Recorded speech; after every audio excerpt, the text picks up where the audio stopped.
Good evening, guys, and welcome to this evening's live class. How was your day? I believe you all had amazing weekend. All right, so I would like to welcome those that are joining us for the very first time.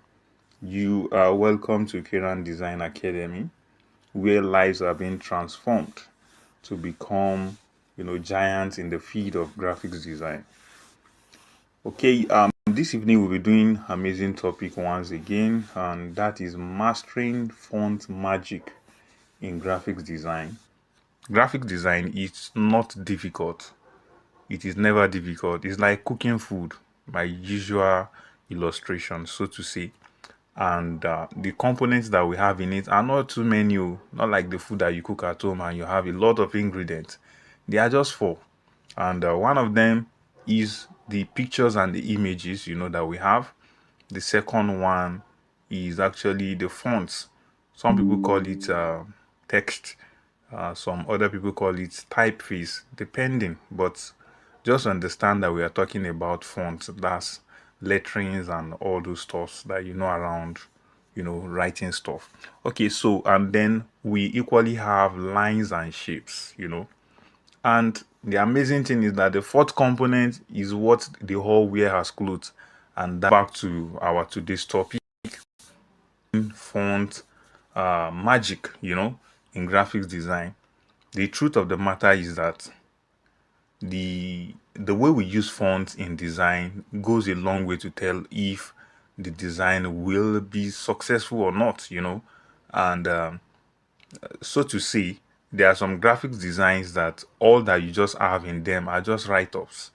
Hope you know that your Bible is a product of graphics design. Your Quran, whatsoever spiritual book that you're using, books that you buy in the bookshops, they are still under graphics design. They are all amazing jobs and of a particular graphic designer that put them together. So font is very, very important. I believe some of you are just hearing this for the first time.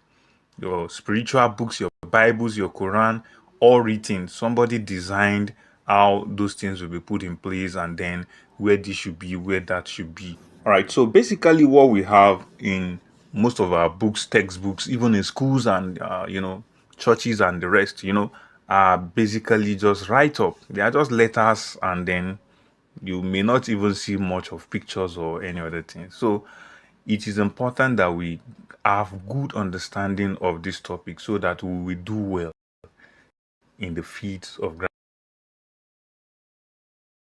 design. So which means take mind-blowing topic.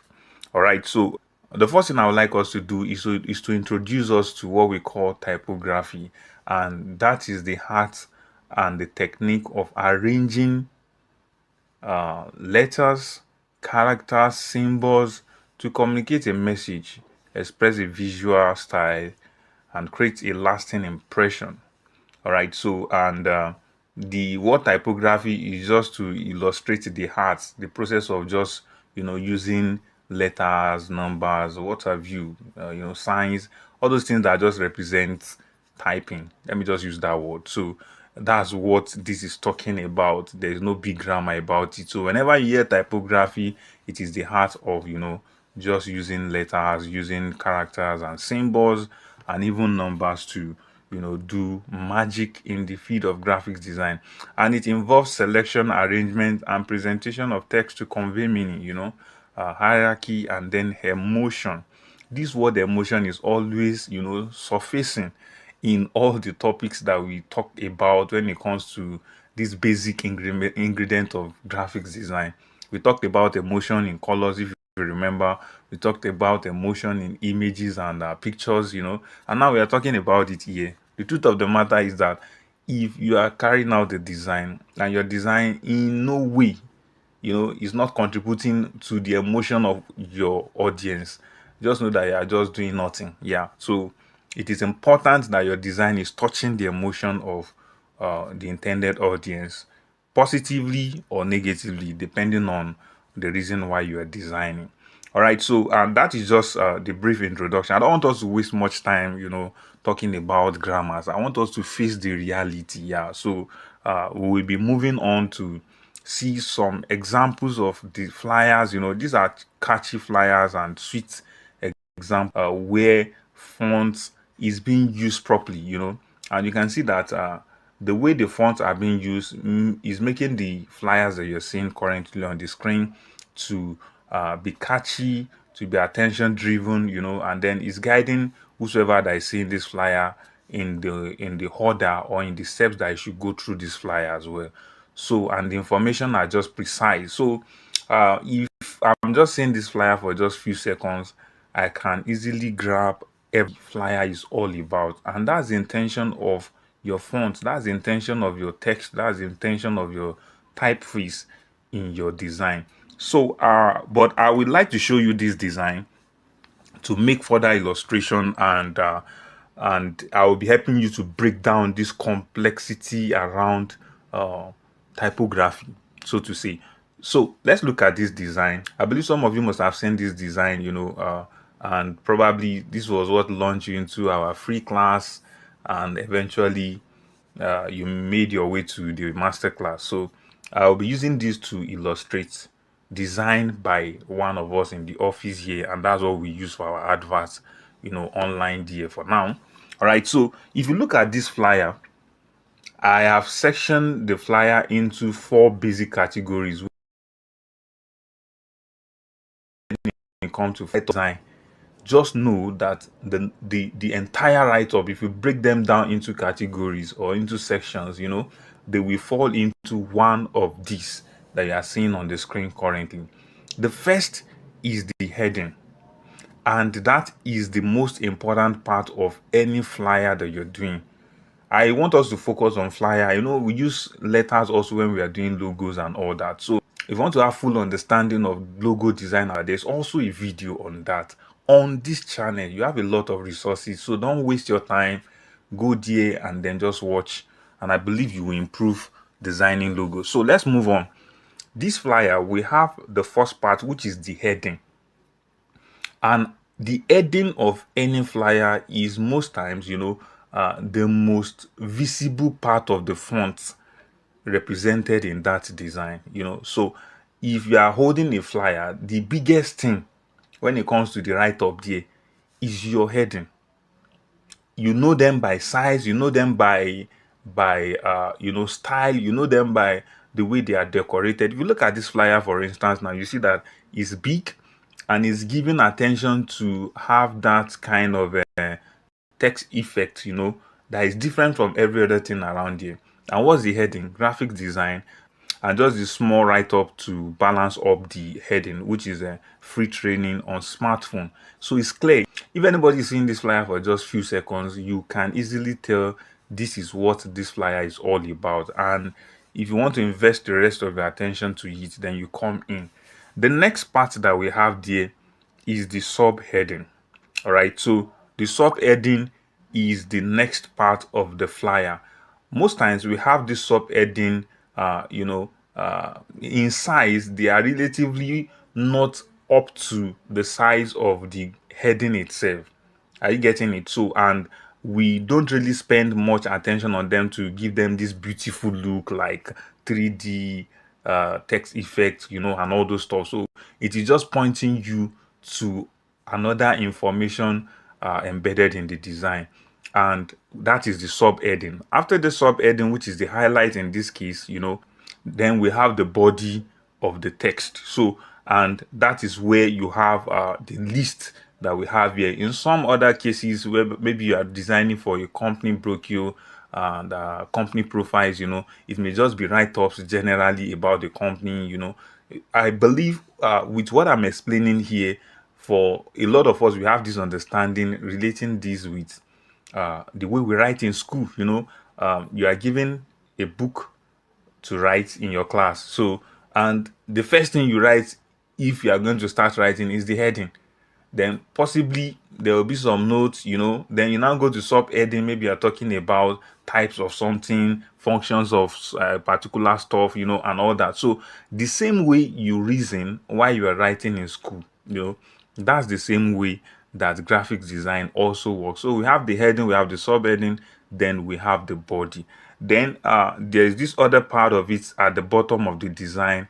It is always called the footnotes. In some cases, we call it footer, So, and that is not necessarily going to be as big as every other part of the font that you have in your design. It is most time just tiny. It's just a piece of information that if your audience did not grab, you may not even bother, but it is just there to make the design look interesting and catchy in a way.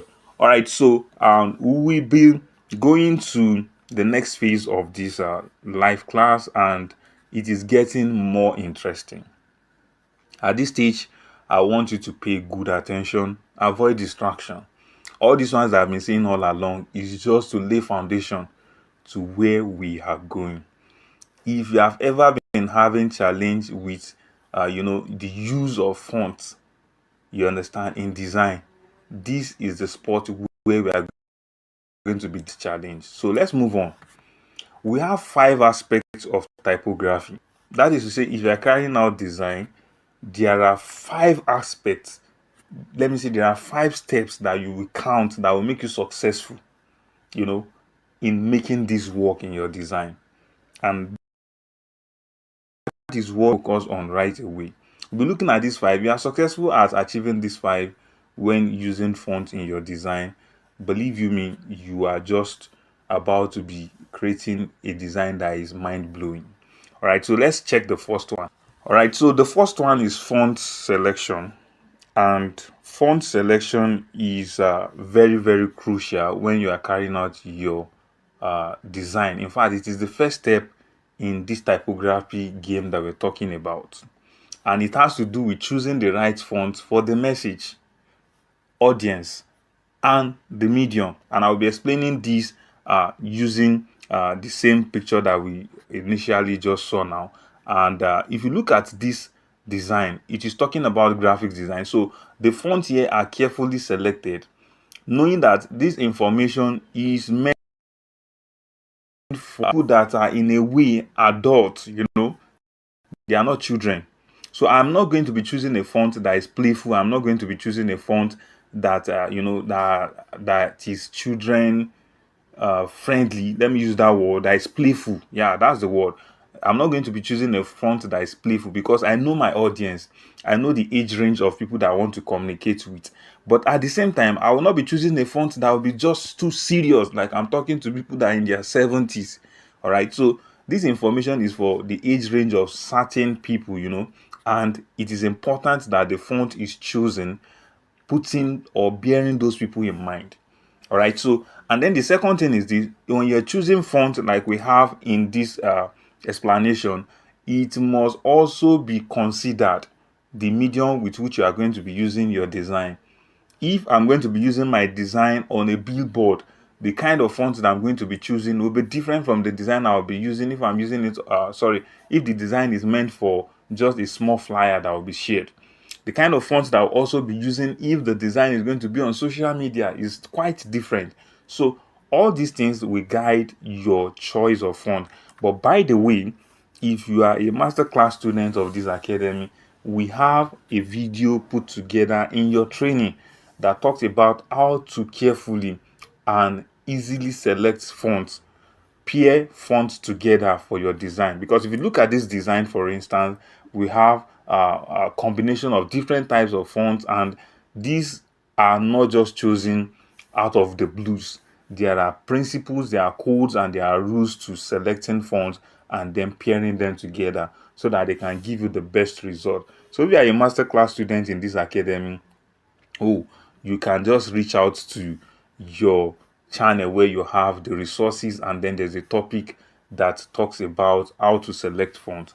And by the way, if you are just joining us and you would like to actually enroll in this academy to be trained properly, you can also reach out to the number in the description box of this video and just send a DM, and then you'll be shown how to get enrolled. All right, so the next one is typeface design, and this involves the design of individual character, including their shapes, size, and then spacing. Let me consider the same flyer that we just used just now. If you look at this, Attention is now given to design the heading better. It is not just coming up just like that. I can just go ahead and just type something and just put it there. No, graphics design is graphics design. It does not matter how you type, it is still graphics design. But the truth of the matter is, in most cases, when you are carrying out design, after selecting or settling for, this is the kind of font I want to use, you can still go further to now pay attention, to begin to design individual character, including their shapes, the size, the spacing, and all that. All right, there's this trending part of design now that is on board now. If you go everywhere, you see it. People are using it in their designs, and that is uh, text effects, like what you're seeing on the screen currently now.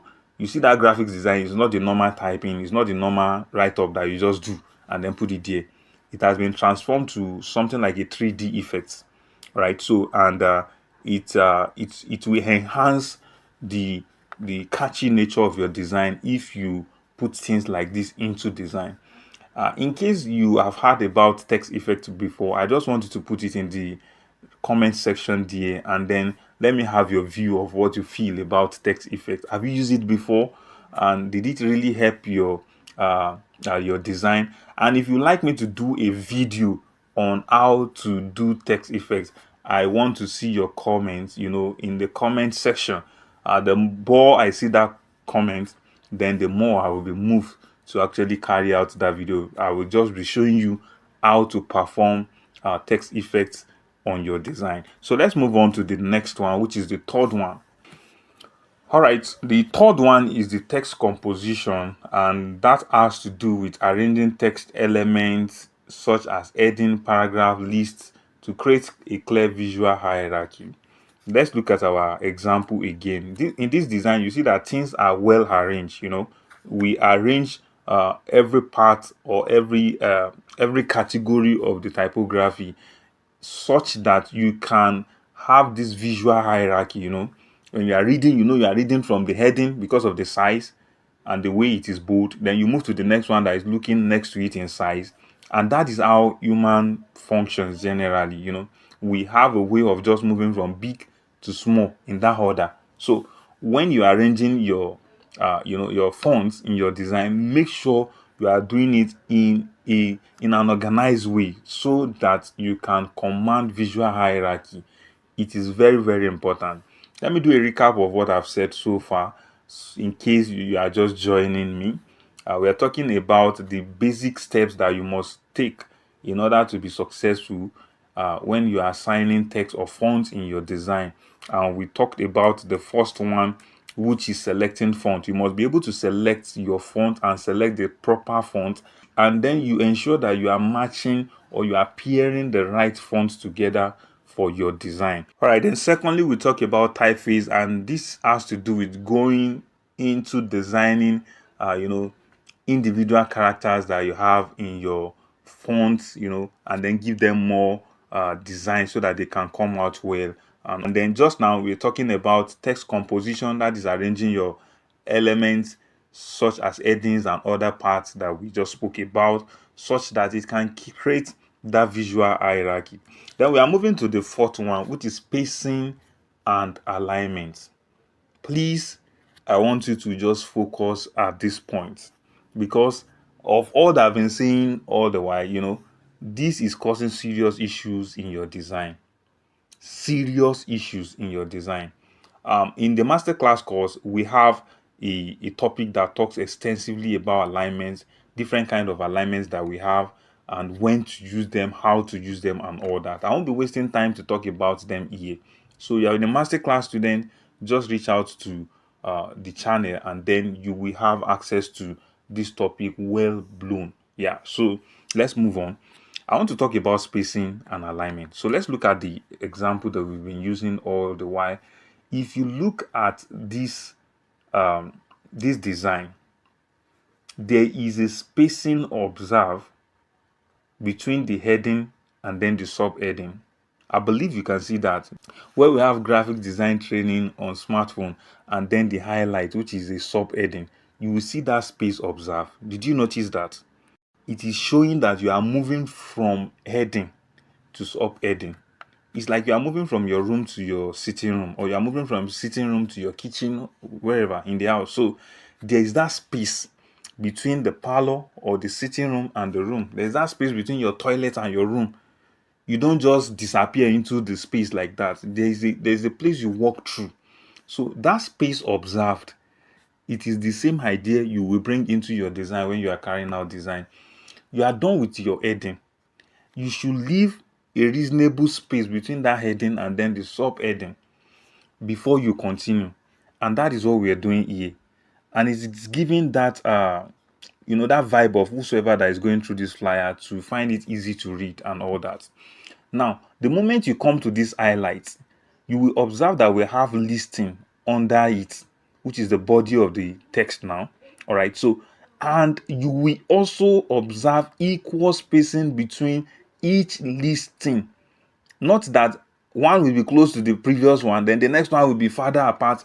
There's this uniformity in spacing that we have given them. I want to please beg you to just pay attention at this point. Look at the spacing. Can you see it? If you look at the fundamental of graphics design, the first listing, then you go to the next one, exploring basic design tools, the next one, logo, flyer, and advert design. You will observe that the spacing are equal.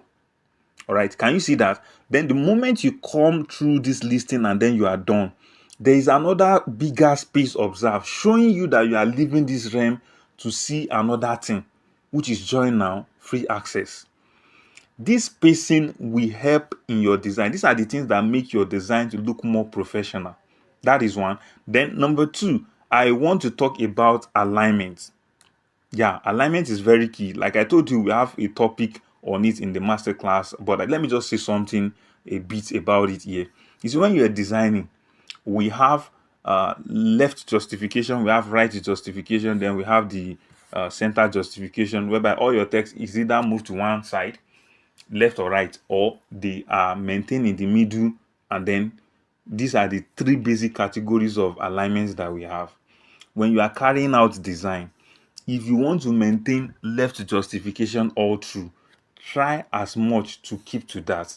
If you want to maintain right justification, try as much to keep to that. And then if you want to do center justification, try as much to keep to that. Honestly, you just need to go back and then explore that teaching. It talks extensively about alignment. All right. So if you look at this design, for instance, you will observe that we are keeping left justification. The graphics design, free training on smartphone, they highlight everything. They are starting from my right to the left. I hope you notice that. Now, where I now have the text not starting directly on that same alignment, where we have them offset into the design, is where we have the listing. And just like the way you write in your notes, when you're doing things like this, you just begin to huff them in. They are like bullets. When you type normal in Microsoft Word, when you initiate bullet, you will see that the system itself will help you offset it within into the design actually. So the same procedure is what you observe when you are carrying out design. The same spacing. I want you to begin to see design like when you are now dealing with fonts, like you are talking. Assuming when I started this class, I was just good morning, and there's no space, there's no that alignment, all those things are not observed. I'm just talking. Definitely, you will call me a madman. The same way when you turn out a design and then all these things are not observed, people begin to see you like, is this one normal? And the truth of the matter is that, especially now that we have the social media just being around us everywhere, TikTok, Facebook, Instagram, and all that, people don't have time. They have a lot to go through online on daily basis. So they don't have that luxury of time to be wasting time on your own design. They want to just, quickly grab information. We help them, they stick to that and then make do with it. So please, when you are carrying out the design, just have this understanding. Alignment is always key. Spacing with uniformity is also important. These are the things that make this design so attractive. You can also do what you are saying here, but the problem is that you are not obeying certain rules and instructions, that has to do with design. But by the way, we have exceptions where things that I've just said here are being, not followed duly, and we call that creativity. But there's still a rule guiding using, things the wrong way. Let me give you, for instance, maybe the proper way of just writing this graphics design is the first one. Can you see that? And is a capital letter. Then you have the second one, which is a sentence key. It's just the first letter that is a capital letter. The rest are just small letter. The way it is mixed, well done. I'm sure since I've been explaining, nobody has given an attention and said, "Oh, sir, you should have done everything to be capital letter and all that." These are creativity in designs, and they must be well done, or else they will mess up your design. So let's move to the last aspect when it comes to this part I'm talking about, and that is style embellishment, and this has to do with adding visual interest and personality to text through techniques like bolding, italicize, ornaments, and giving it background. Let's look at our example again. All right, so if you look at this design, you will notice that there are some places where the text are made bold. There are some places where the text are made, to be italicized and all that. Especially when you want to have a footnote, like what I have here is not even italicized, but because the size is already small, so there's no point. But in most cases, you see where you made some things italicized. If you look at my highlight, I made it italicized and all that. All these things make your design to come out well, but you should not abuse the use. You understand? So my highlight should not be competing with the listing. The highlight is a subtopic, so it should not be competing with the listing that we have there. All right, and that is just a how to go about this. So it is important that you have that visual interest. Let me also say this, that you see, where you have a text and then the text color is going to be blending with your background, it is important that uh, you introduce a shape, you introduce something just behind to give it a distinctive look. If you look at this join now, assuming that white background is not there, you will really see that join now. It will be difficult to read. The same thing with the free training up here. There are a lot of them like that. So what you do is that you create a background for them, a sub background, so to say, and then you have your text on it, and the text will eventually come out. Honestly speaking, guys, tackling font issues is a major challenge in graphics design, and a lot of people have issues with it. But if you can go through all that I've stated here, you will find using fonts in graphics design so simple and easy. And that brings us to the end of this live class. In summary, uh, typography is a crucial aspect of visual communication that combines art, design, and technical skills to convey meaning and create a lasting impression. So take note, if you are carrying out design and then you are not conveying meaning, people can see your flyer but they can't even understand, they can't have a memory of what the flyer is all about, and you are not creating lasting impression, then you are already doing rubbish. All right, so but if you follow the sequence I've given you, honestly speaking, using fonts in design should not be issue. All right, so thank you for joining this live class. If you have any question, please just drop it in the comment section, and we will of course be picking it up. And then we have another session coming up next week, and that will be on Google Meet, where you can ask questions live and direct based on these topics and other topics that we have ever talked about on this channel. And this is going to be an opportunity available only to the masterclass students. So if you have not subscribed to join the academy for training, please just kindly do that so that you will enjoy this package. Thank you for joining us once again. Till I come your way next week to give you another exciting topic. Don't stop being creative, and bye for now.